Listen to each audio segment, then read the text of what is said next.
Bismillahirrahmanirrahim.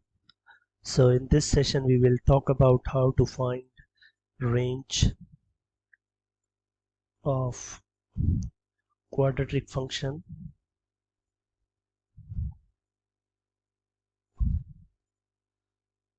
if domain is given. Okay so इसके अंदर हम ये सीखेंगे कि किसी क्वाड्रेटिक फंक्शन को की रेंज फाइंड कैसे करें अगर हमें डोमेन गिवन है तो what do we mean by a quadratic function? When we say quadratic function we mean some function जिसके अंदर एक्स स्क्वायर का जो हाईएस्ट पावर है वो 2 होना चाहिए, इस तरह की फॉर्म का कोई होना चाहिए। तो इस तरह की केस में हमें अगर डोमेन गिवन होगी तो फिर हम रेंज फाइंड करने की कोशिश करेंगे और सीखेंगे कैसे फाइंड करें। तो दो केसेस हैं। आपको पता है जब भी कोई क्वाड्रेटिक फंक्शन आपको गिवन होगा तो आप हमेशा जो है ना उसको वर्टेक्स फॉर्म में कन्वर्ट कर सकते हैं। तो आप पहले जो आपको फंक्शन गिवन होगा उसको आप वर्टेक्स फॉर्म में कन्वर्ट करेंगे, उसके बाद फिर जो है आप आंसर करेंगे रेंज का डोमेन को देखते हुए। फॉर एग्जांपल हमारे पास एक फंक्शन है, let's consider this function F of X equal to 2x square minus 4x plus 3 and we want its range if the domain is this 0 to 3। तो सबसे पहले हम जो है इस फंक्शन को वर्टेक्स फॉर्म में कन्वर्ट करेंगे। वर्टेक्स फॉर्म में कन्वर्ट करना आपने सीखा है, इन दोनों में से आप जो है एक्स स्क्वायर का कोफिशिएंट पहले 1 करते हैं, उसके लिए आप 2 कॉमन लेंगे इन दोनों में से, तो ये एक्स स्क्वायर माइनस 2x हो जाएगा और ये प्लस 3। अब इसके ऊपर आप एक फार्मूला लगाएंगे फेमस, ये वाला formula X square minus N X जो कि बराबर होता है x minus N by 2 whole square minus N by 2 का होल स्क्वायर। ठीक है, तो वो फार्मूला जब लगाएंगे आप तो आपका एफ ऑफ एक्स बन जाएगा F of X equal to 2 times of x minus 1 का स्क्वायर माइनस 1 और प्लस 3। अब ये बन जाएगा आपका F of X equal to 2x minus 1 minus 2 plus 3। तो आपका फंक्शन बन जाएगा F of X equal to 2 into X minus 1 whole square plus 1। तो अब आप अगर नोट करेंगे तो आपकी जो वर्टेक्स है वो आपने फाइंड कर लिया। वर्टेक्स की एच जो है आपके पास आ चुकी है और के भी आ चुकी है, तो आपकी एच जो है वो बराबर आ रही है 1 के और के भी आपकी 1 के बराबर है। आपने फोकस ये करना है कि ये जो एच वैल्यू है, क्योंकि ये एक्स की वैल्यू होती है, तो आपने ये देखना है कि क्या ये डोमेन में है या नहीं है। तो ये 1 जो वैल्यू है ये 0 और 3 के दरमियान है, तो इसका मतलब ये वर्टेक्स जो है हमारी डोमेन के अंदर है। तो हम ये केस वो वाला कंसीडर कर रहे हैं when vertex is in domain।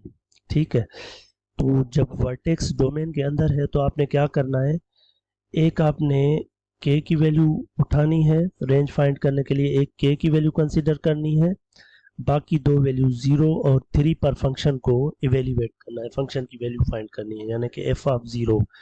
अब 0 पर f की वैल्यू फाइंड करें, 0 पुट करेंगे फंक्शन के अंदर, भले इस जगह पर पुट कर लें, इस जगह पर ये चाहें तो आप इस जगह पर पुट करें, जैसे ही 0 पुट करेंगे आपको 3 मिलेगा। ठीक है, और फिर आप f के अंदर फिर दूसरी वैल्यू 3 ये वाली पुट करें, तो जब हम 3 पुट करेंगे तो आपके पास ये बन जाएगा 2 इंटू 3 माइनस 1 का square plus 1 which is 2 times 4 plus 1 which is 5। तो इसका मतलब है अब आपने क्या करना है, क्योंकि वर्टेक्स आपकी डोमेन में आ रही थी तो आपने 3 वैल्यूज कंसीडर करनी है, एक ये वाली जो कि k की वैल्यू है, दूसरी ये जो 0 पर आई है और तीसरी जो दूसरे एंड पॉइंट पर आई है मतलब 3। यानी कि एक जो वैल्यू यहाँ पर आ रही है f के अंदर, एक यहाँ पर और तीसरी k। इन तीनों में से सबसे बड़ी वैल्यू कौन सी है, सबसे बड़ी वैल्यू आपके पास 5 है। क्योंकि k की वैल्यू 1 थी और 3 और 5 ये दो एंड पॉइंट्स वाली है, तो आपने सबसे बड़ी वैल्यू और सबसे छोटी वैल्यू कंसीडर करनी है। 1 सबसे छोटी है तो 1 less than equal to F of X and then less than equal to 5, ये आपकी बन जाएगी रेंज, क्योंकि इस केस में आपकी वर्टेक्स जो है वो आपके डोमेन के अंदर आ रही थी। अब एक केस ऐसा भी कर सकते हैं जहाँ पर वर्टेक्स जो है वो हमारी आप क्या कहते हैं कि आपकी जो वर्टेक्स है वो आपकी डोमेन से बाहर है। Let's see such case. जी, अब हमारे पास एक और फंक्शन है जिसको हम कंसीडर कर रहे हैं, that is this function. The function is x square minus 2x। अब इसको हम इस डोमेन पर इसकी रेंज फाइंड करना चाह रहे हैं। डोमेन क्या है? -2 less than equal to X less than equal to for example 0। तो अब हम इसको वर्टेक्स फॉर्म में सबसे पहले कन्वर्ट करेंगे, which is x square, so -2x formula लगाएं तो ये बन जाएगा आपका x माइनस 1 का होल स्क्वायर माइनस 1। देखिए वर्टेक्स की h वैल्यू क्या है, which is -1 और k वैल्यू आपके पास -1 है। अब आपका काम है ये चेक करना कि h वैल्यू जो वर्टेक्स की है वो हमारी डोमेन में है या नहीं। तो ये जो 1 वैल्यू है ये इस डोमेन के अंदर नहीं है, क्योंकि डोमेन आपकी -2 से लेकर 0 तक है और 1 आगे होता है आपका, इस डोमेन में नहीं आ रहा। तो h वैल्यू क्योंकि डोमेन में नहीं आ रही तो बस फिर हम k को नहीं कंसीडर करेंगे, फिर हम सीधा जाएंगे इन वैल्यूज पर फंक्शन की वैल्यू फाइंड करेंगे। अब -2 पर वैल्यू फाइंड करें फंक्शन की, तो f ऑफ -2 पहले आप फाइंड करें। f ऑफ -2 आपके पास आ जाएगी -2 का स्क्वायर -2 इंटू -2, ये आपका बन जाएगा 4 -4 प्लस 4 विच इज 8। और फिर आप जो है वो 0 पर फाइंड करें, तो 0 पुट करेंगे तो ये 0 देगा आपको फंक्शन। तो इसलिए बस आप ये दो वैल्यूज कंसीडर करनी, क्योंकि वर्टेक्स इसमें नहीं आ रही। तो 0 less than equal to F of X which is less than equal to 8। अच्छा, ये इक्वल की साइन इसलिए आ रही है क्योंकि ये 0 जो है वो कहाँ पर आ रहा है जब आप 0 पुट कर रहे हैं, और 8 कहाँ पर आ रहा है जब आप -2 पुट कर रहे हैं, और -2 और 0 दोनों डोमेन का पार्ट है। इस साइन का मतलब है कि डोमेन का पार्ट है, अगर ये साइन ना हो तो मतलब डोमेन का पार्ट नहीं है। I hope you got the idea. एक और एग्जांपल मैं कोशिश करता हूँ कर लूँ, and then we will end up this small session. Let's do one third final example. For example, if we consider this function f of x equal to, for example, 4x square minus 3, और domain लेते हैं -1 less than x less than let's say 3, and we are interested in finding out what is range। तो पहले vertex form में convert करते हैं इसको। इसकी वर्टेक्स फॉर्म कन्वर्ट करना बहुत इजी है क्योंकि यहाँ पर कोई x का टर्म है ही नहीं, तो ये आ गई। तो अब h की वैल्यू क्या है 0 और k की वैल्यू क्या है -3, क्योंकि ये जो आपकी वर्टेक्स की वैल्यू है h इक्वल टू 0 ये इस डोमेन के अंदर आ रही है, -1 और 3 के अंदर है। तो इसलिए अब हमारा जो k वाला वैल्यू है वो रेंज के लिए बहुत इंपॉर्टेंट हो गया है, तो इसको हम रखेंगे।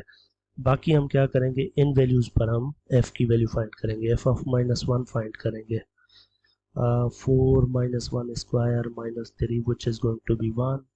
फिर हम जो है 3 पुट करेंगे, एंड वैल्यू 3 है ना दूसरी, ये 3 का स्क्वायर -3, तो ये हो जाएगा 33, I am sure if I am not wrong.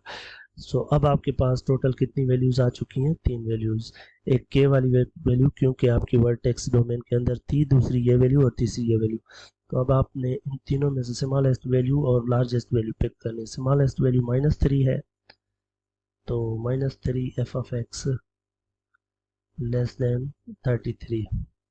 अब क्योंकि ये -3 कहाँ पर आ रही है जब h 0 है और 0 इसका डोमेन का हिस्सा है, तो ये इंक्लूड हो जाएगा।